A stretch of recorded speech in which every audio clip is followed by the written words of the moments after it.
Hello everybody, MAC online lectures पर आपका स्वागत करता हूं। आज मैं आपको दिखाने जा रहा हूं हाइड्रोस्टैटिक पैराडॉक्स का एक और खेल। देखिए, इस छोटी सी वीडियो में समझाने की कोशिश करता हूं। मान लीजिए हमारे पास तीन तरह के वेसल हैं, वेसल 1, 2 एंड 3। वेसल का मतलब होता है कंटेनर, बर्तन। ठीक है, इसकी शेप कुछ इस तरह से है, इसकी शेप इस तरह से है, इसकी शेप इस तरह से है। तीनों की शेप अलग अलग है। तीनों में हम एक जैसा लिक्विड ही भर रहे हैं, सेम लिक्विड तीनों में हम भर रहे हैं और पूरी हाइट तक हम भर देते हैं। और तीनों वेसल्स की जो हाइट है वो भी सेम है, small H small H small H. तीनों की जो मैक्सिमम हाइट है वो मैंने स्मॉल एच ही लिख दी। तीनों में एक ही लिक्विड हमने डाल दिया है, पूरा ऊपर तक फिल कर दिया है। और एक और खास बात है तीनों में कि जो बॉटम का सरफेस एरिया है वो तीनों का सेम है। देखिए, तीनों का सरफेस एरिया नीचे का सेम है। ऊपर शेप अलग अलग हो रही है, ये बाहर की तरफ जा रहा है, ये उतना ही एरिया लेकर बैठा है। यहां पर एरिया पहले सेम है, उसके बाद में एकदम से वो कम हो रहा है। देखिए, तीनों का बेस एरिया सेम है। ठीक है ना। अब एक बात और, अगर तीनों में एक जैसा हम लिक्विड भर रहे हैं, मान लो पानी ही भर दिया, एक जैसी हाइट पे भरा है, क्योंकि तीनों की हाइट सेम थी, तो अब मैं आपसे पूछता हूं कि तीनों में से सबसे ज्यादा लिक्विड किस में आएगा, सबसे कम किस में आएगा। देखो, सीधी सी बात है, देखने पर ही पता चलता है। इसमें सबसे ज्यादा लिक्विड आने वाला है, इसमें उससे कम, और इसमें सबसे कम लिक्विड भरने वाला। अगर आप तोलने बैठोगे, वेट करोगे, इसमें सबसे कम आएगा। मान लो इसमें 5 किलो ही आ रहा है, इसमें 10 किलो आ जाएगा और इसमें 15 किलो आ सकता है। अब प्रश्न आपसे यह है कि तीनों का अगर हम एक साथ एनालिसिस करें और हम देखना चाहें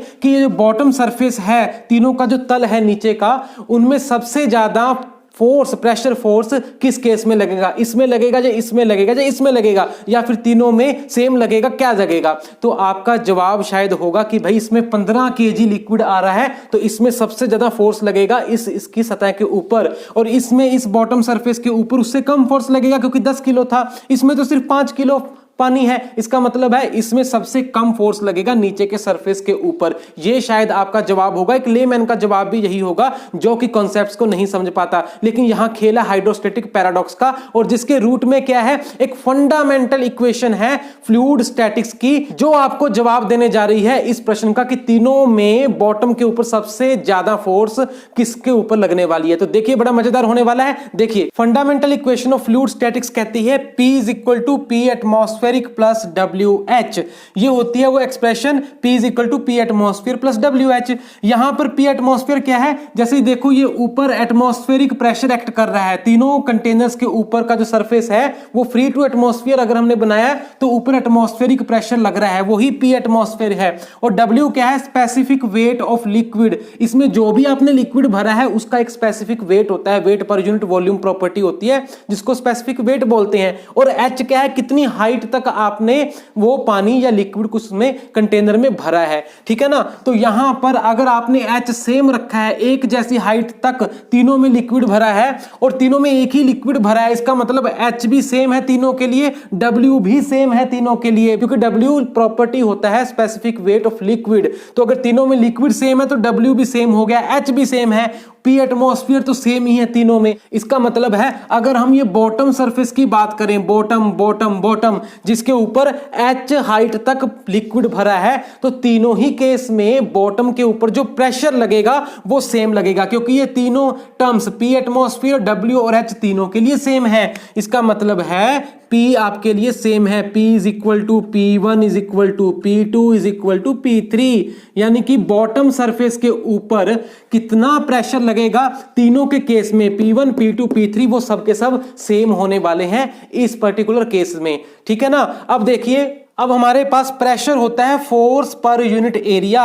तो अगर आप प्रेशर फोर्स निकालना चाहते हो वो हो जाता है प्रेशर गुणा एरिया। तो force F is equal to pressure गुणा एरिया, P इंटू एरिया। अब तीनों ही केसेस में जो बॉटम है, बॉटम के ऊपर लगने वाला फोर्स हम देखते हैं कितना है। सो पहले केस में फोर्स बन जाएगा F1, वो क्या होगा, प्रेशर गुणा एरिया, यानी P1 गुणा एरिया A1। दूसरे केस में फोर्स हो जाएगा F2, यानी P2 into area A2।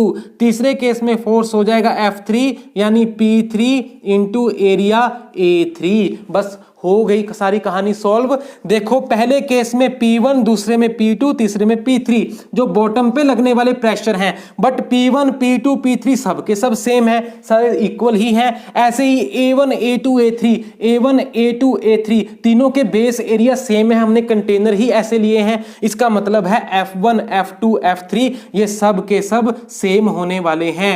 F1 is equal to F2 is equal to F3। इसका मतलब क्या है कि तीनों ही कंटेनर्स में बॉटम के ऊपर लगने वाले जो फोर्स हैं वो सब के सब सेम रहेंगे।